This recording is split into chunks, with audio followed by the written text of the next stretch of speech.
സത്യം പറഞ്ഞ ഇങ്ങോട്ട് ആരാ കയറി വരുന്നത്? പോലീസ് ആളെ കൊണ്ടാണോ?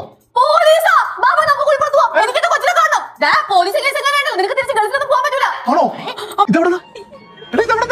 ചോദിക്കില്ലേ?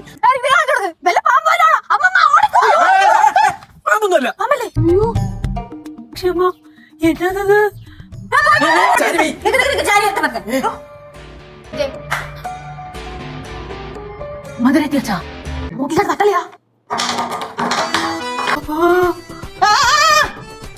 ഇനി ബോധം കെട്ട് വീണ അവിടെ കിടക്കത്തേ ഉള്ളൂ. എന്റെ പൊന്ന് ചേച്ചി, ഞാൻ ഈ വീട്ടിലോട്ട് എടുത്തുകൊണ്ട് വന്ന സ്വർണ്ണ ബിസ്ക്കറ്റ് ഉണ്ടല്ലോ, സ്വർണ്ണ ബിസ്ക്കറ്റ്, അത് സ്വർണ്ണമല്ല.